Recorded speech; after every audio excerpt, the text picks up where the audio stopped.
All right, guys, hey, we got someone that's going to clean it up as far as the non-professional accountants. I can't be more excited about this guy. He competed twice already. He won last year. He sounds a lot more famous than he is, but you wouldn't know it by his set tonight. Ladies and gentlemen, please have him welcome Mr. Steve Martin.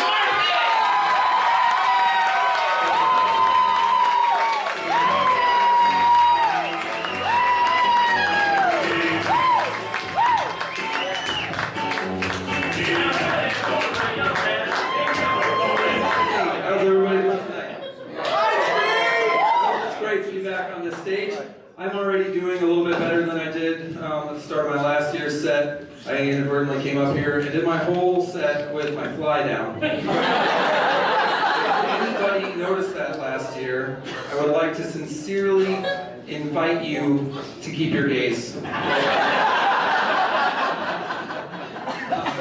So, earlier this year, I'll dive right into this, a young lady, she said to me, Steve, you have the choice, you can date only me, or you can not date me at all. And that was a pretty easy decision because, I mean, on one hand, I have all of the women in the entire Triangle area, all these single women that I could potentially be having sex with. And then on the other hand, that I was having sex with. So, I decided that I have a girlfriend.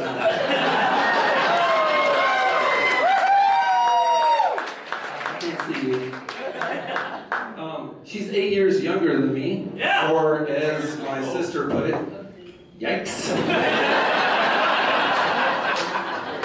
And I had a friend that was really disgusted with me, and she sent me an article, and it said that older men are using money and maturity to turn young women into voiceless objects.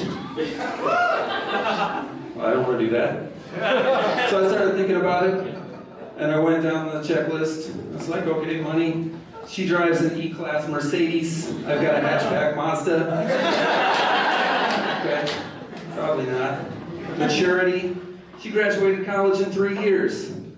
I still believe that if I wear a 15-year-old pair of underwear on Saturdays in the fall, that it might influence the outcome of a bunch of 20-year-olds playing football.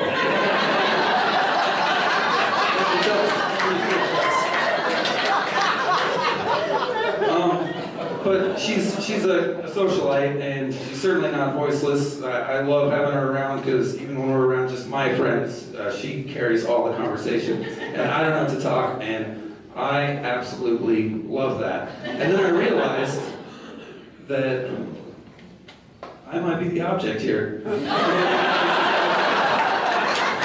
In 12 months since you've seen me, I have gone from undateable, or maybe dying alone, to potential trophy wife. But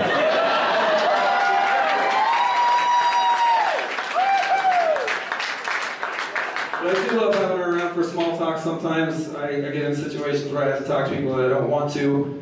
And I realized this year that I just have to be honest with those people about it. I just have to be honest, say what's on my mind. I'll give you an example. I was on an airplane a couple weeks ago, and this woman, she noticed me take a deep breath. And she's like, first time flying? And I was like, oh no. I was just thinking about, if the Earth's gravity stopped and the plane couldn't land, maybe we float out into outer space like Sandra Bullock in Gravity. How long do you think the cabin pressure will hold up in here? And she put on her headphones, and 3 hours later, when we landed, they were still in. So I think she got the memo. I almost didn't make it up here tonight, and I'm gonna do a little bit of an experiment right now. Earlier this year, I started having vertigo. That was the first time I'd experienced that, and it's not pleasant. And I found that if I put myself in a situation that might cause some anxiety, it can actually trigger vertigo again. So, I want you to know that I have a little yellow pill in my No, I don't. All right, well, in a couple minutes, I fall right through this table. Just like roll me over to that corner. Let's keep the show going. Now, I'm telling you all of this because, of course, I'm going to tell you a story about having vertigo.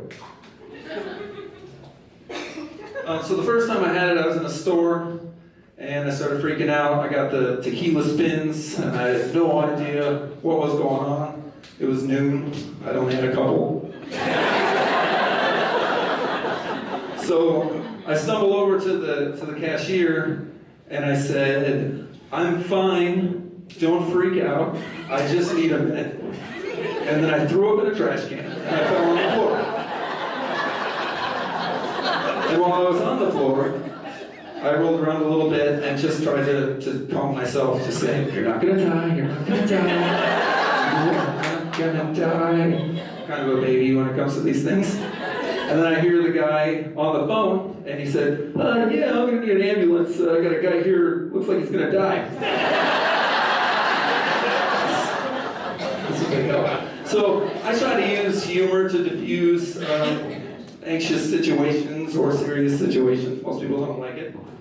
But I got to the ER, and the nurse came in the room, and I said, "Listen, I've been thinking, and I'm prepared to die. Don't beat yourself up if something happens." She did not laugh. And she was completely all business. Right? So she doesn't even talk to me. And at one point, the room starts spinning again. I'm freaking out, throwing up, freaking out, spinning, throwing up. And I start going, "Can you do something to help me? Can you help me? Can you please help me?" All right.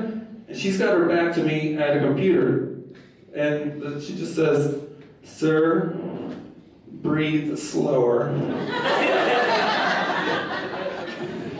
And I said, "I don't think we're much of a team anymore." So a little bit later, I'd been there long enough. I couldn't sit up to go to the bathroom, so they decided that they were going to give me a catheter. So this guy comes in, yeah, my nightmare. For those of you who haven't tried it, don't. So it was a horrible experience. This guy comes in, and it was nice because he gave me a guy, and he's very modest. He comes in and he starts the procedure, and he can't advance it. And it hurts. And so he's just going,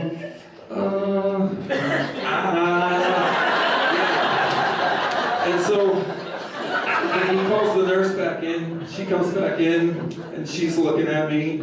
She's like, "Are you relaxing your abs?" "I'm trying to." And she said, "Huh." And then she tries, and I go, "Ah." And she said, "Oh, no more jokes, huh?" And I said, "No, but I wish I had one." And so she leans over the bed, just seeing what's going on. Eyes up here, please. She's seeing what's going on, and she goes, "Oh, I see what the problem is. You put it in his vagina." And I have never laughed harder or heard